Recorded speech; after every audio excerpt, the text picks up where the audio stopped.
Hello everyone, मेरा नाम नीलम भाटिया है और इस चैनल का नाम है सरल बाय नीलम। तो देखिए, मेरा ये बिलीव है कि जब आप चीज़ों को सिंप्लीफाई कर देते हैं तो स्टूडेंट्स की लाइफ काफ़ी आसान हो जाती है। तो इस चैनल से यही मेरा एम है, to make things easy, to make things सरल फॉर यू। और उसी सीरीज़ में मैं आपके लिए एक पहला वीडियो लेकर आई हूँ which is about the 10 most important MCQs। और ये MCQs मैं जिस टॉपिक पर फोकस करने वाली हूँ वो है यूनाइटेड नेशंस ऑर्गेनाइजेशन। तो मैंने देखिए यहाँ पर क्या किया है, कुछ बहुत इंपॉर्टेंट क्वेश्चंस डाले हैं, उनके डिटेल एक्सप्लेनेशन मैं आपको दूंगी और साथ साथ कुछ चीज़ों के लिए आपको मेमोरी हिंट्स दूंगी ताकि आप उसे लंबे समय तक याद कर सकें। तो देखिए, ये टॉपिक काफ़ी ज़्यादा पॉपुलर है, ऑलमोस्ट हर एग्जाम में इससे क्वेश्चंस आते हैं, फिर चाहे UPSC हो, स्टेट PSC हो, UGC नेट हो, CDS हो, almost every exam you will find questions on United Nations Organization. तो आप इस वीडियो को ना दो तरह से यूज़ कर सकते हैं। एक तो जब आप टॉपिक कर लें, UN प्रिपेयर कर लें और प्रैक्टिस क्वेश्चंस करना चाहते हैं तो आप इस वीडियो को देख सकते हैं। खुद से आप क्वेश्चन सॉल्व करिए पॉज करके, फिर एक्सप्लेनेशन देखिए। और अगर एग्जाम पास में है, टॉपिक पढ़ने का टाइम नहीं है और अगर क्विकली कुछ चीज़ें याद करना चाहते हैं एग्जाम पर्सपेक्टिव से, तो भी ये वीडियो आप देख सकते हैं। तो चलिए, लेट्स गेट स्टार्टेड नाउ। सबसे पहला क्वेश्चन देखिए, which of the following statements is are correct about UN security council. तो पहला सवाल जो है वो UN सिक्योरिटी काउंसिल के बारे में है। I think I should change the colour of the pen, that will make it a little easier, right. तो UN सिक्योरिटी काउंसिल के बारे में पहला क्वेश्चन है और पढ़ते हैं क्या बोल रहा है क्वेश्चन। कह रहे हैं, under the UN charter, UN security council holds the primary responsibility of maintaining international peace and security. अब इसको थोड़ा सा ध्यान दे लें क्योंकि ये एब्सोल्युटली करेक्ट स्टेटमेंट है, राइट। जो UN का चार्टर है उसमें क्लियरली लिखा है कि UNSC के दो प्राइमरी रोल हैं, एक दुनिया भर में पीस मेंटेन करना और दूसरा सिक्योरिटी इंश्योर करना। तो जहां भी ये दो शब्द आते हैं आप समझ जाइएगा ये किसकी रिस्पॉन्सिबिलिटी दी गई है, ये किसको दी गई है रिस्पॉन्सिबिलिटी, UN सिक्योरिटी काउंसिल को। तो ये स्टेटमेंट बिल्कुल ठीक है। सेकेंड स्टेटमेंट देखते हैं, UN सिक्योरिटी काउंसिल, अब यहाँ देखिए, is the only primary organ of the UN which is not located in New York city. अब यहाँ पर आपके लिए कुछ बातें याद करना जरूरी हो जाती हैं। तो नहीं, UN सिक्योरिटी काउंसिल का हेडक्वार्टर एक्चुअली न्यूयॉर्क में ही है, तो ये स्टेटमेंट गलत है। हालांकि हाँ, UN के 6 ऑर्गन्स में से एक ऑर्गन ऐसा है जिसका हेडक्वार्टर न्यूयॉर्क में नहीं है, बाकी सबका हेडक्वार्टर न्यूयॉर्क में है। तो हमें वो ऑर्गन याद कर लेना है। कौन सा है वो ऑर्गन? वो है इंटरनेशनल कोर्ट ऑफ जस्टिस। तो जो इंटरनेशनल कोर्ट ऑफ जस्टिस है उसका हेडक्वार्टर कहाँ पर है ये भी हमें पता होना चाहिए। तो उसका हेडक्वार्टर है द हेग में। द हेग कहाँ है? नेदरलैंड्स में। अब आप देखिए, मेमोरी हिंट्स में यहाँ पर आपको दे देती हूँ कैसे आप इसको याद करेंगे। तो देखो, जस्टिस लेना आपका हक है, राइट। तो जस्टिस, हक, हेग याद हो जाएगा। जस्टिस, हक, हेग, इससे आप याद रख सकते हैं। और जस्टिस को आपको neither, no one can deny, neither can deny, तो नीदर कैन डिनाई जस्टिस से आप याद कर सकते हैं नीदरलैंड्स। तो थोड़ा सा एसोसिएशन कर लीजिए कि UN का एक ही ऐसा ऑर्गन है जिसका हेडक्वार्टर न्यूयॉर्क में नहीं है। वो कौन सा है? The Hague. जस्टिस आपका हक है, हक, द हेग। और नीदर कैन डिनाई जस्टिस, तो इंटरनेशनल कोर्ट ऑफ जस्टिस का हेडक्वार्टर कहां पर है? The Hague, Netherlands, right. तो ये आपका स्टेटमेंट जो है गलत हो गया। थर्ड देखते हैं, United Nation Security council is the only UN body with the authority to issue member states binding resolutions. Well, ये स्टेटमेंट करेक्ट है। एक्चुअली सिर्फ UN सिक्योरिटी काउंसिल ऐसे रेजोल्यूशन दे सकता है जो बाइंडिंग हो, यानी जिनको मानना जरूरी है। बाकी ऑर्गन्स जो भी जो है रेजोल्यूशन देते हैं वो ऑटोमेटिकली बाइंडिंग नहीं हो जाते। So what is the correct answer? 1 and 3 only, that is B, क्योंकि सेकेंड स्टेटमेंट तो हमारा गलत हो गया था, राइट। अब आप देखिए, मैंने एक चीज और आपके लिए करी है यहाँ पर। तो हम लोग जब भी कभी पिज्जा खाने जाते हैं या टॉपिंग्स वाली आइसक्रीम खाने जाते हैं तो हम कहते हैं कि भैया एक्स्ट्रा टॉपिंग दे दो, राइट। क्यों मांगते हैं एक्स्ट्रा टॉपिंग? क्योंकि एक्स्ट्रा टॉपिंग से आपकी स्वादिष्ट भोजन और स्वादिष्ट हो जाता है, जो भी आप खा रहे हैं वो और टेस्टी हो जाता है। तो अब इसमें भी मैंने आपके लिए किया है कि कुछ क्वेश्चंस के बाद मैं आपको कुछ एक्स्ट्रा इन्फॉर्मेशन दूंगी उस टॉपिक से रिलेटेड, ताकि उसके अराउंड कोई क्वेश्चन आता है तो वो भी आप आंसर कर पाएंगे, राइट। अब देखिए, यूएन सिक्योरिटी काउंसिल के बारे में एक बात आपको पता होनी चाहिए कि इसमें टोटल 15 मेंबर्स होते हैं। टोटल 15 मेंबर्स होते हैं। 5 होते हैं परमानेंट। परमानेंट का क्या मतलब है कि जो जब से यूएन बना तब से यूएन सिक्योरिटी काउंसिल के मेंबर हैं, और जब तक यूएन रहेगा तब तक यूएन सिक्योरिटी काउंसिल के मेंबर रहेंगे। तो ये तो हो गए आपके परमानेंट। अब ये कौन कौन से हैं ये भी आपको याद करना जरूरी है। ये है UK, US, FRC। UK, US, FRC। तो United kingdom, USA, France, Russia, China, ये आपको याद रख लेना है। इनको बोलते हैं P5 या फिर परमानेंट 5, राइट। 15 में से 5 गए, कितने बचे? 10। तो अब जो 10 और मेंबर्स हैं उनको हम कहते हैं non permanent members. Non permanent का मतलब क्या है? एक फिक्स टर्म के लिए आते हैं और फिर चेंज हो जाते हैं। तो कितने टर्म के लिए आते हैं नॉन परमानेंट मेंबर्स? 2 years के टर्म के लिए। याद हो जाएगी कहानी। 15 members, 5 permanent, 10 non permanent. UK, US, France, Russia, China. और नॉन परमानेंट कितने समय के लिए आते हैं? 2 साल के लिए। अच्छा, एक एक्स्ट्रा टॉपिक और ले लीजिए। तो अब आपको याद रखना है कि देखिए, इन 15 मेंबर्स के बीच में प्रेसिडेंसी कैसे डिसाइड होती है। अब यहाँ से क्वेश्चन आ सकता है। तो पहले तो ये समझिए कि ये प्रेसिडेंसी मंथली रोटेट होती है। तो जो 15 मेंबर्स हैं उनके बीच में ये प्रेसिडेंसी रोटेट होती रहती है। और क्वेश्चन आपसे पूछ सकते हैं कितने कितने समय में रोटेट होती है। तो आपको याद रखना है ये एवरी मंथ। ही थोड़ा सा डिफरेंट भी है। यूजुअली हम ईयरली सुनते हैं, राइट, बट ऑफकोर्स इसमें टर्म ही 2 years का है। तो प्रेसिडेंसी हर महीने बदलती है, ये भी आपको याद रखना है। तो अब तक आपको समझ में आ गया होगा कि वीडियो का ऑब्जेक्टिव क्या है। जितनी इन्फॉर्मेशन हो सके आपको देना इन अ वे कि आप उसको रिटेन कर सके और एग्जाम में वो आपको हेल्प कर सके। ठीक है, चलिए नेक्स्ट क्वेश्चन देखते हैं। Who coined the term United Nations? तो बड़ा स्ट्रेट फॉरवर्ड सा क्वेश्चन है। ये टर्म कॉइन किया था फ्रैंकलिन डी रूजवेल्ट ने, जो कि यूएस प्रेसिडेंट थे, राइट।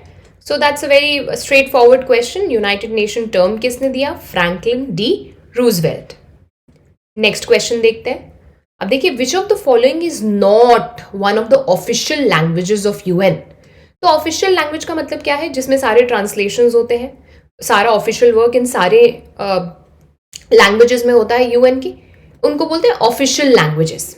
अब ये 6 हैं और आप इसको याद कैसे करेंगे? एक निमोनिक है इसके लिए, SR फेस। तो हमारे SR के जो हैं उनका फेस देखकर यूएन में सब लोग सारी लैंग्वेजेस भूल गए।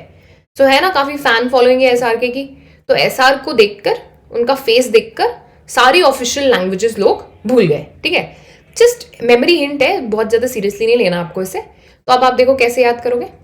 S is for Spanish, R is for Russian, F is for France, A is for Arabic, C is for Chinese and E is for English।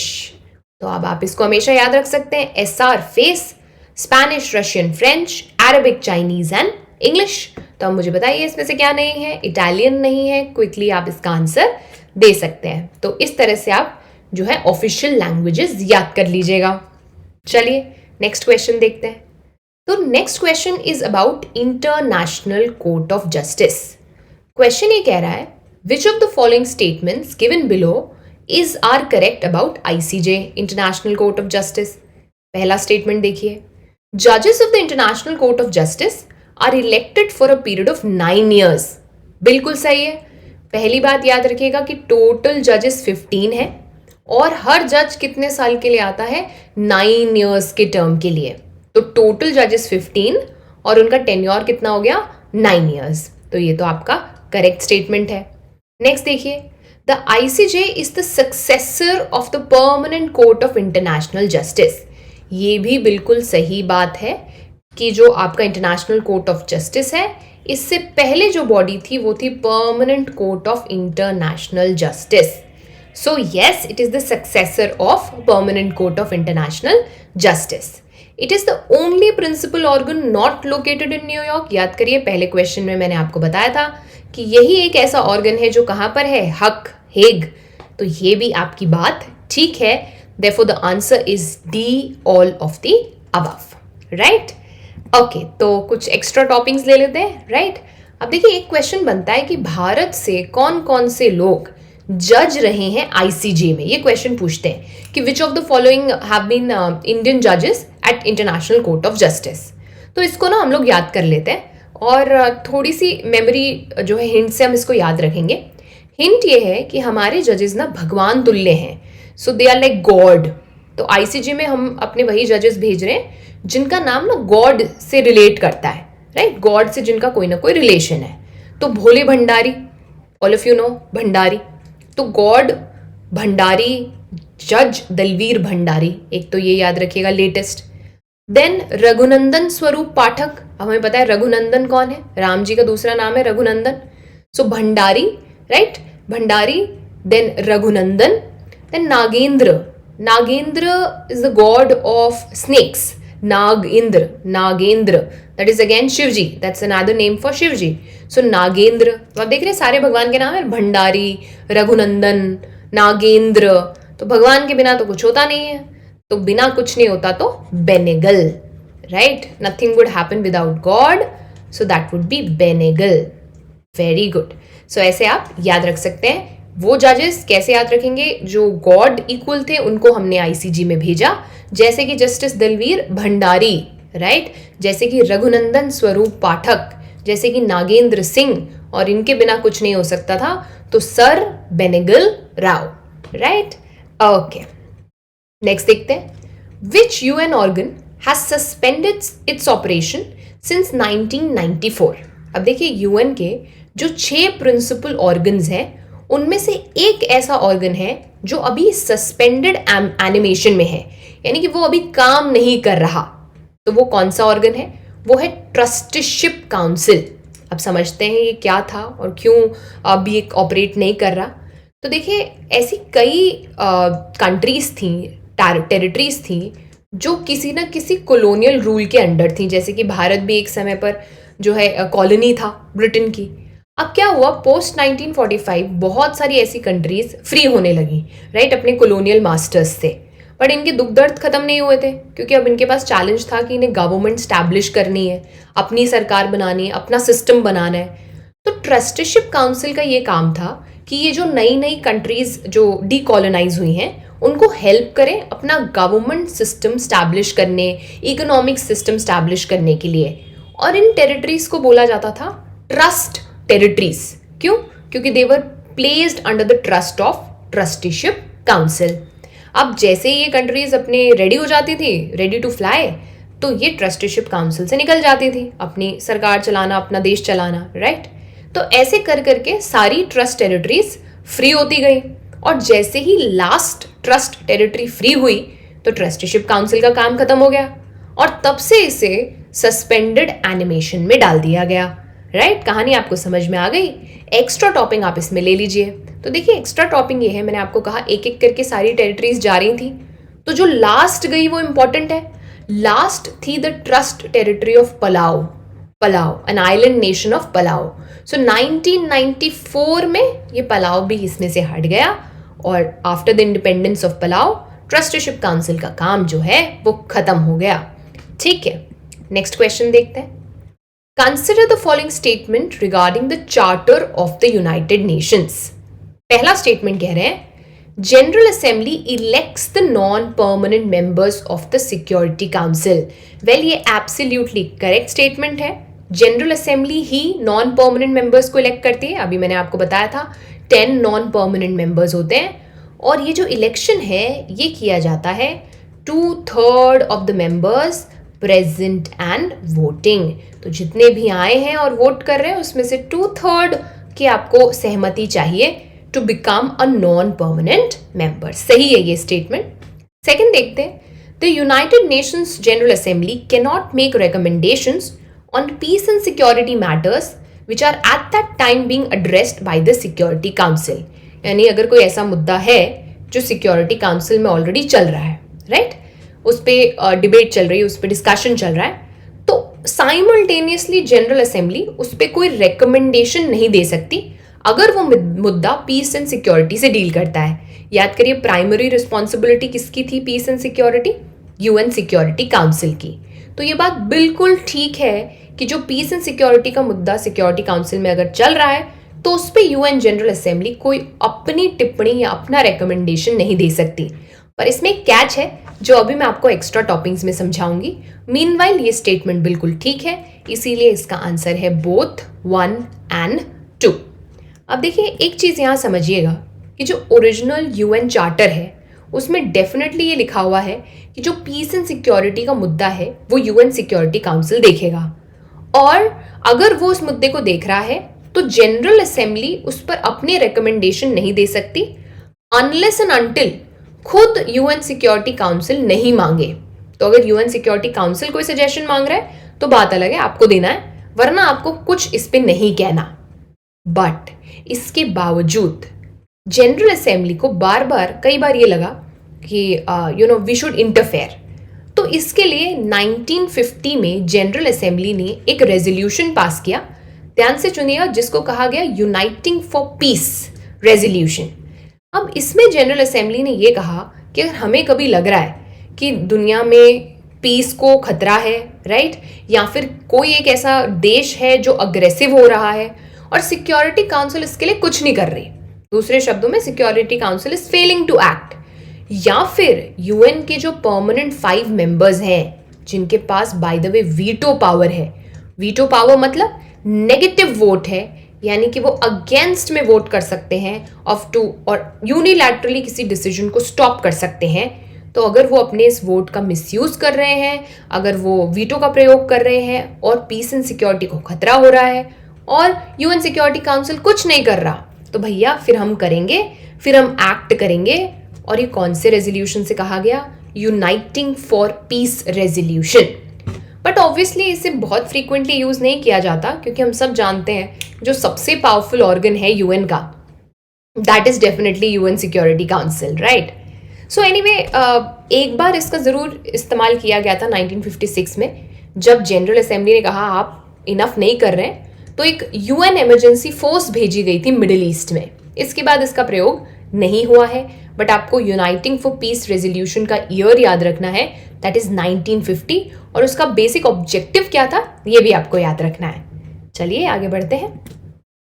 Okay, let's look at this question. Which of the following statements are correct about Economic and Social Council, यानी कि UN इकोसॉक, right. चलिए, so it is the central platform for reflection, debate and innovative thinking on sustainable development.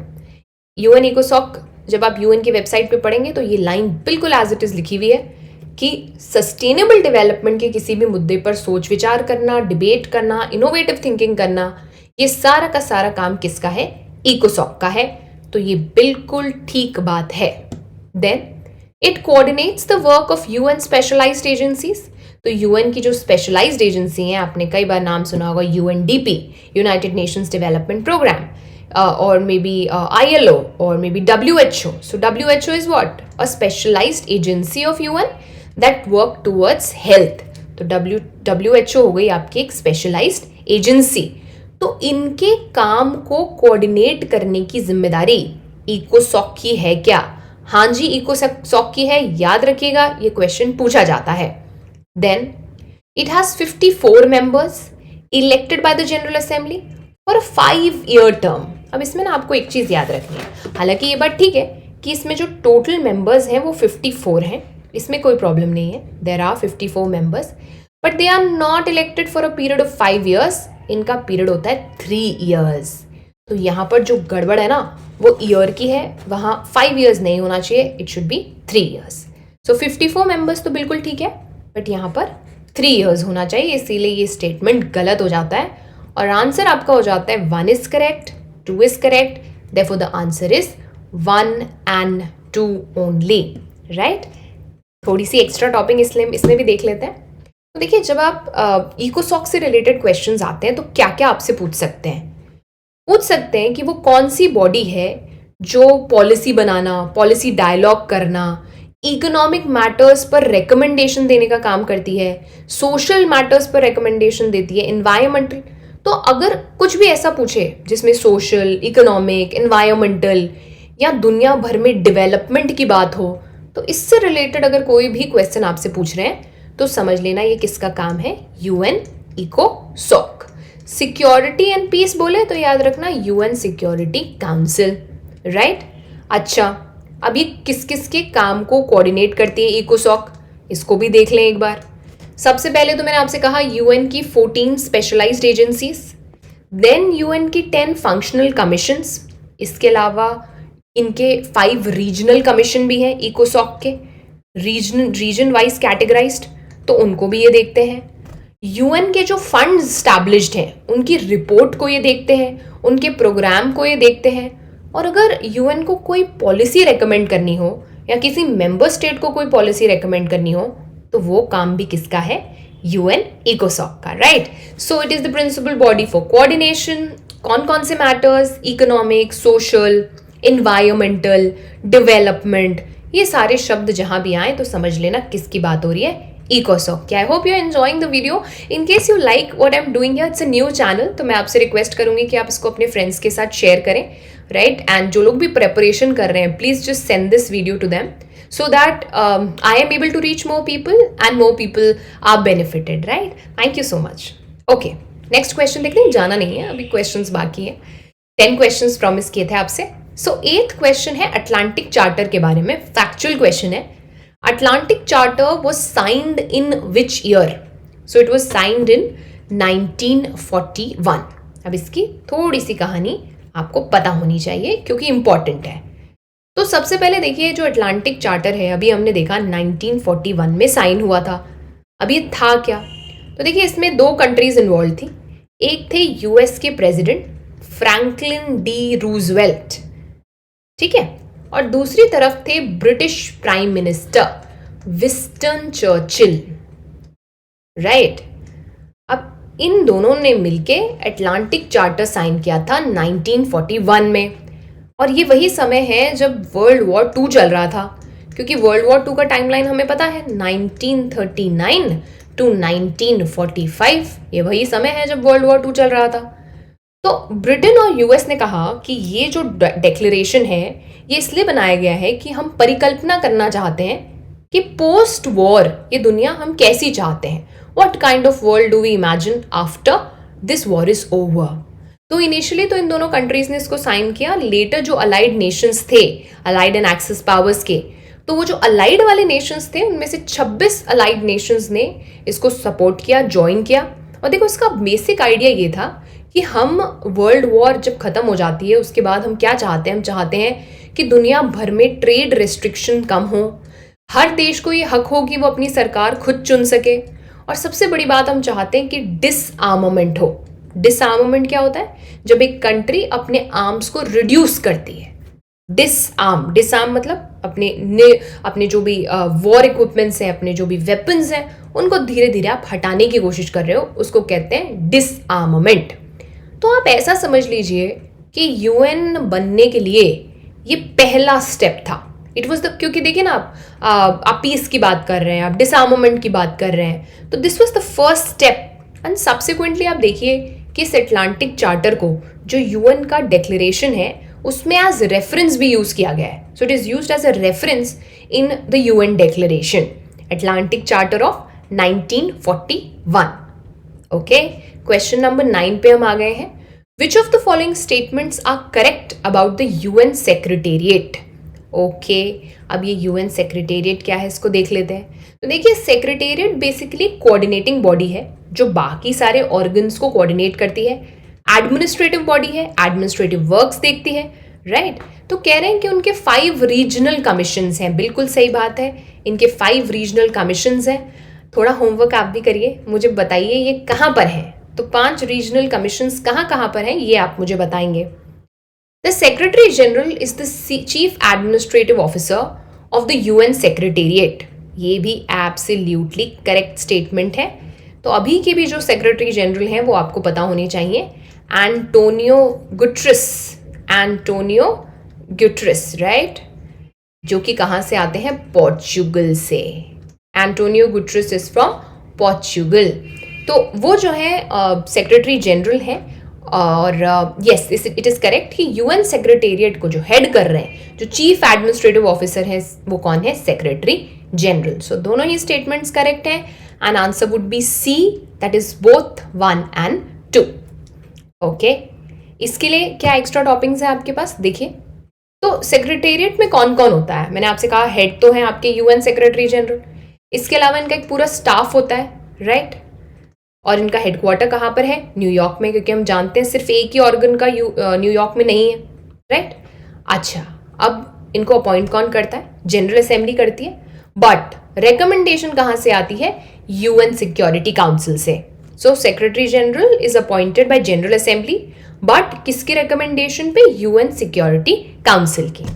Also इनका term जरूर याद रखें, इनका term 5 years के लिए होता है, लेकिन ये एक्सटेंड हो सकता है. कई सारे सेक्रेटरी जनरल्स का टर्म 5 से 10 साल जो है एक्सटेंड हुआ है. सो एक्सटेंडेबल टेन्योर है, बट कितने साल का है? 5 years का. Very good. नेक्स्ट क्वेश्चन देखते हैं. Which country became the 51st country to sign the UN charter?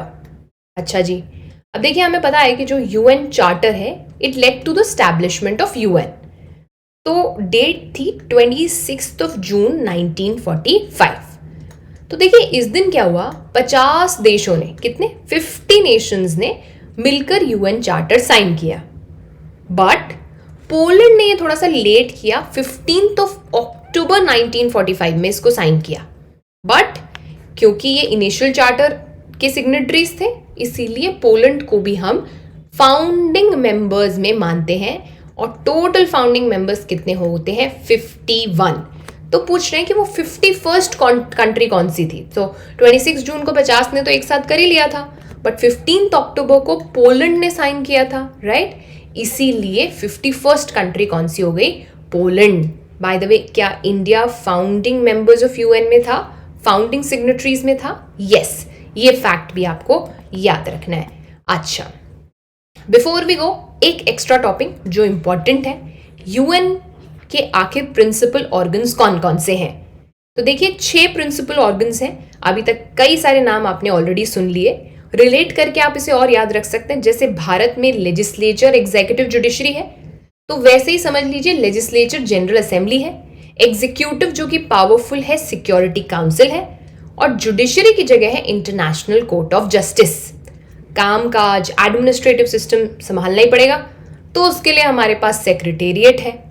Environmental, development, economic, social issues कौन देखेगा? तो हमारे पास इकोसॉक है. और अब जो है काम नहीं कर रहा, पर जो इंपॉर्टेंट था, जो उस समय पे ट्रस्ट टेरिटरीज को हेल्प करता था, वो था ट्रस्टीशिप काउंसिल. सो टोटल कितने हो गए? 6. General Assembly, Security Council, ICJ, Secretariat, Trusteeship Council and इकोसॉक. So I really hope the video was useful to you people. Please let me know in the comment section any feedback. Most welcome. Please constructive criticism कर सकते हैं and I'll be most open to that. Thank you so much for watching till the end and I'll see you very soon. Take care.